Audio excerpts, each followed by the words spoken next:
Assalamu alaikum class. So sorry, my internet connection was weak, so that is why I was dropped out after the first question.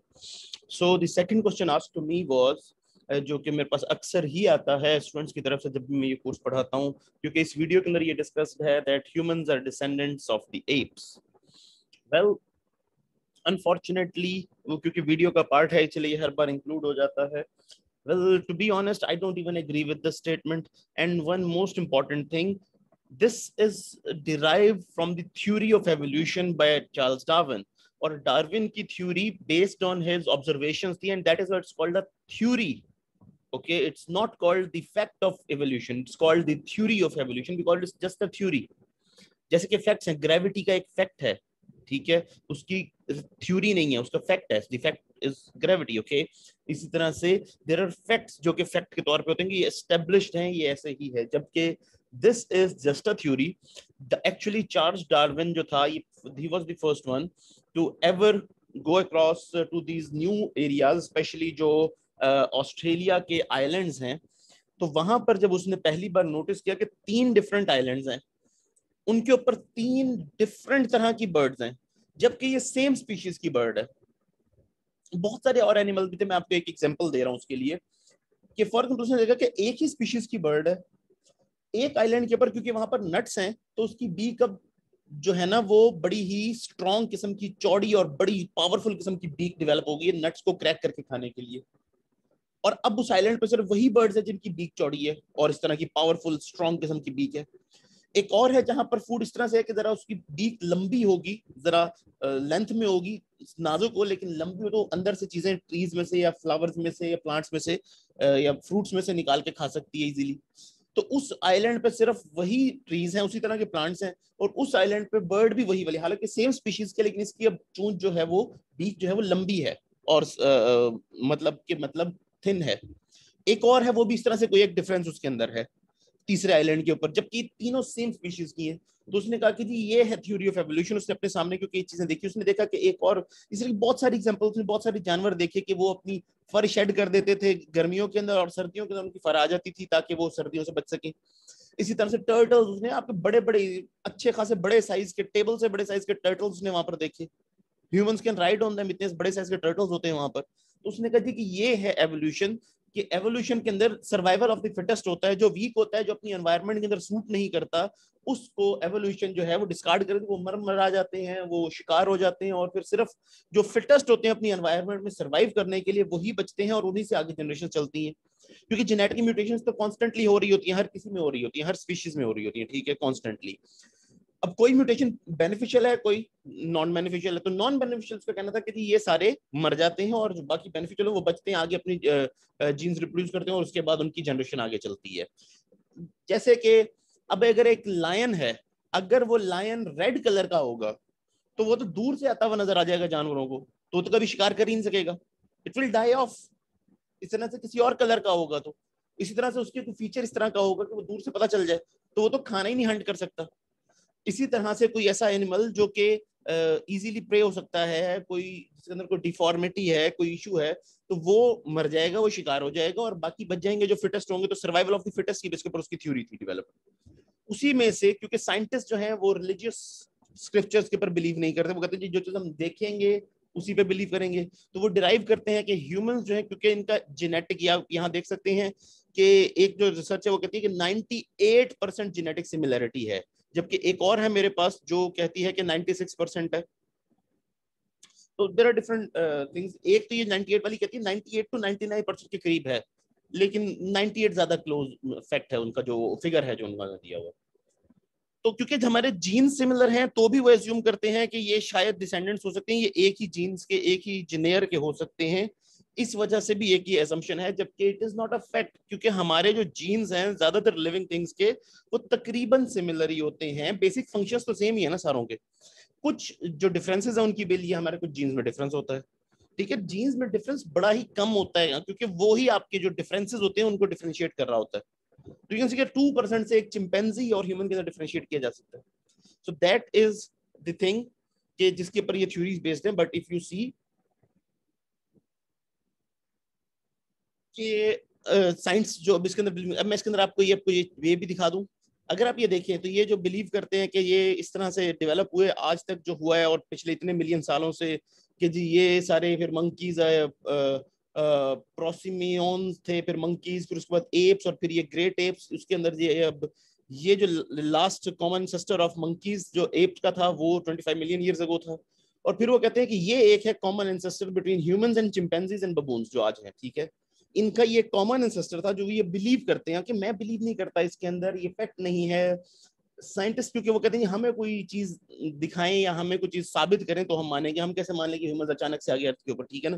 तो उनका कहना ये है कि ये है लास्ट कॉमन एंसेस्टर, लेकिन इसके बारे में मजेदार फैक्ट ये है कि आज तक इसके कोई रिमेन्स किसी को नहीं मिले, क्योंकि ऐसी कोई चीज थी नहीं तो उसके रिमेन्स कहां से मिलेंगे, ठीक है। उन्होंने एज्यूम किया हुआ क्योंकि यूं ही होता आया है तो ये भी यूं ही हुआ होगा, ठीक है। The last common ancestor of the humans and chimpanzees lived between 8 and 6 million years ago. We do not yet have its remains. और ये मिलेंगे भी कैसे, एक चीज है ही नहीं तो वो रिमेन्स कहां से मिलेंगे, ठीक है। तो ये बात बड़ी क्लियर कर देना जरूरी था कि ऐसा कोई रिमेन उन्हें आज तक नहीं मिला, इसलिए it's a theory, it's not a fact. और ह्यूमंस की जो डेवलपमेंट है ऑन अर्थ, क्योंकि आप जानते हैं ह्यूमंस के, क्योंकि हमें तो इसका तरीका बताया गया कि कैसे ह्यूमंस अर्थ के पर है through the Holi Quran, even उसके पिछले स्क्रिप्चर्स के अंदर, even the Bible, in the juice gospels के अंदर, सब के अंदर ये चीजें आई थिंक प्रॉपरली मेंशन्ड हैं। और क्योंकि religion was the same basically, हम उसी को फॉलो कर रहे हैं, इब्राहिम साहब के, इब्राहिम अलैहिस्सलाम के रिलीजन को, तो वो ही चलता आ रहा है, क्योंकि इन सब के अंदर तो बात वही बताई गई थी ह्यूमंस को सारों को, कि इट वाज एडम, और वो जो सब कुछ हुआ जिसकी वजह से फॉरबिडन ट्री के फ्रूट की वजह से एडम और ईव को वापस अर्थ के ऊपर भेज दिया गया, और फिर अगेन तो Adam was never born, we know this from a fact, ठीक है। बट साइंटिस्ट कैसे माने उसको, साइंटिस्ट को नहीं माना जाता, इसलिए वो इसके ऊपर ये थ्योरी बिल्ड करते हैं। हालांकि उनको ये भी देखना चाहिए कि जब वो अपनी साइंटिफिकली थ्योरीज के अंदर ये देखते हैं कि बिग बैंग हुआ, एक singularity smaller than an atom, और in the millionth and millionth and millionth of a second एक इंस्टेंट होता है जिससे पूरी यूनिवर्स क्रिएट होगी, उसके अंदर का सारा मैटर और एनर्जी क्रिएट हो गए, तो किसी ने तो क्रिएट किया, वो अब कहते नहीं ये तो खुद ही से हो गया, it is stupid for them. इसी तरह से उसके अंदर ये मिल्की वे गैलेक्सीज बनी, सारे एलिमेंट्स बने, अर्थ बनी, अर्थ के ऊपर लाइफ पॉसिबल हुई। आपने वो वीडियोस देखी, इसके अंदर आपको नजर आया होगा कि कितना मुश्किल है अर्थ के ऊपर लाइफ को सर्वाइव करना। आपने बाकी प्लैनेट्स देखे हैं जिनके ऊपर लाइफ सर्वाइव ही नहीं कर सकती, अर्थ पे फिर लाइफ ने सर्वाइव किया, उसके लिए पूरी कंडीशंस बनाई गई, पूरा मैग्नेटिक फील्ड, एटमॉस्फेयर की layers, weathers, every single thing has been accounted for. और उसके बाद अर्थ के ऊपर लाइफ आती है, फिर लाइफ को एक स्टेबल एनवायरनमेंट चाहिए कॉन्स्टेंटली, कई एक्सटेंशन के इवेंट्स हुए हैं, उसके बावजूद लाइफ सर्वाइव कर गई है। और उसके बाद भी कि सब साइंटिस्ट ये भी नहीं देखते कि सबसे पहला कोई क्रीचर भी तो क्रिएट, तो वो तो नथिंग से क्रिएट हुआ था ना, उससे पहले तो कोई उसके मतलब ये नहीं था ना कि कोई उसके पेरेंट्स हो, कोई उसकी पिछली जनरेशन हो, कोई उससे एप हो या कोई ऐसी चीज हो जिससे सबसे पहली बैक्टीरियल सिंगल सेल ऑर्गेनिज्म बनाओ। जब वो खुद ब खुद बन सकते तो ह्यूमंस का यहाँ पर आना क्यों इम्पॉसिबल है, ये वो नहीं देखते, वो बस अपने साइंटिफिक फैक्ट के चक्कर में रहते हैं, इस वजह से वो बिलीव नहीं करते। हमारा बिलीफ है, हमारे रिलीजियस टेक्स्ट के अंदर हमें बताया गया है और हमें पता भी है कैसा ही है, और उसके फैक्ट ये आपके सामने मैं दिखा रहा हूँ, आपको ये देख लें, ये पढ़ लें कि उनको कोई आज तक रिमेन्स नहीं मिले हैं, और ये मिलेंगे भी नहीं क्योंकि है ही नहीं, एक चीज है ही नहीं, वो उसको ढूंढते जा रहे हैं। हाँ हो सकता है कोई डिफॉर्मिटी हो, डिफॉर्म कोई किसी के डिफॉर्मिटीज हो जाती है जेनेटिक, वो कोई स्केलेटन किसी को मिल जाओगे कि हाँ ये वाला था, दैट वुड बी स्टूपिड। कोई डिफॉर्मिटी हो सकती है, इवन ये भी बताया गया कि कुछ ह्यूमंस की ऐसी एक पर्टिकुलर ग्रुप था जिसको कर्ज करके अल्लाह ताला ने बेसिकली मंकीज की शक्ल दे दी थी, एप्स की, और वो बेसिकली उसके बारे में कहा यही जाता है कि वो कुछ अर्से के अंदर मर भी गए थे विद इन फ्यू डेज, और वो जनरेशन खत्म हो गई थी, वो चली नहीं है, वो आज के एप्स नहीं है। ये भी नोट करना जरूरी है क्योंकि ये तफसीर के अंदर भी आता है कि वो तकरीबन मर गए होंगे, क्योंकि उनको इतना कन्वर्ट किया तो वो मारे भी गए होंगे, वो सिर्फ उनको एक पनिशमेंट के तौर पर उसका जिक्र किया गया है, ठीक है। तो ये है जो फैक्ट्स हमें पता है, इसके अंदर मुझसे कोई गलती हो गई तो I am sorry about that, लेकिन यही जनरल नॉन फैक्ट्स हैं इसके ऊपर। सो उनका कहना ये है बस, तो इसी बेसिस के ऊपर, इन बेसिस के ऊपर ये कहा जाता है, although I do not agree with this, and I think हमारे रिलीजियस, क्योंकि हमारे रिलीजियस स्क्रिप्चर्स भी एग्री नहीं करते, तो आप में से भी कोई एग्री नहीं करता होगा, तो मैंने कहा इस मैटर को मैं जरा क्लियर कर दूं। अब ये कि मैंने आपके लिए नया कंटेंट अपलोड किया है, आप ये देख सकते हैं, ठीक है। ये पिछला वाला आप सबने देख लिया होगा, आप इस पर क्लिक करेंगे ये सारा ओपन होता जाएगा, इनके अंदर जो जो कंटेंट अवेलेबल है ये मैंने नया अपलोड किया है। चैप्टर 1 के ऊपर एक लेक्चर, ये मैंने पहले का किया हुआ था, ये रिकॉर्डेड लेक्चर्स हैं, ये वीडियोस थी जो मैंने शेयर की थी उससे पहले, और ये असाइनमेंट और क्विज। इस क्विज को सॉल्व करना शुरू करें सब, क्योंकि मैं अब आपको एक ग्रेडेड क्विज देने वाला हूँ और वो एक सिंगल डेट पे सिंगल टाइम पे होगा, ताकि वो सबको एक साथ ही करने को मिले। ठीक है, तो वो जरा आपने ख्याल करना है, वो जब भी आएगा उसकी डेट और टाइम अनाउंस होगी। ठीक है, ओके, मूविंग ऑन। क्योंकि ईद की वेकेशन है तो मैं इसलिए इस वीक आपको कोई बहुत मेजर टास्क नहीं दे रहा, लेकिन ये वीडियोस आप देख लें जब आपको टाइम मिले, वेकेशन को यूज करें। ठीक है, सो ये आपका दूसरा टॉपिक का कंटेंट है। ठीक है, इसके अंदर ये वाली वीडियोस आपकी सबसे इंपॉर्टेंट है। इसमें से किसी एक लिंक से आप जाके सारी वीडियोस देख लें। 3 वीडियोस हैं बेसिकली, ये वही बार बार मैंने डिफरेंट लिंक से दी हुई है, ताकि अगर कोई एक लिंक पे अवेलेबल ना हो तो आप दूसरे से देख सकें। ठीक है, क्योंकि ये यूट्यूब पे अवेलेबल नहीं है। ठीक है, तो ये बहुत इंपॉर्टेंट वीडियोस हैं, इनको जरूर देखें। इनसे आपके बहुत सारे क्वेश्चंस और बहुत सारे कॉन्सेप्ट्स क्लियर हो जाएंगे about the earth, spin, its weather, और इससे ही अगला कंटेंट सारा का सारा इससे रिलेट कर रहा होगा जितना भी होगा। इनफैक्ट आपकी पूरी बुक के सारे कॉन्सेप्ट्स तकरीबन इसमें कवर हो जाते हैं।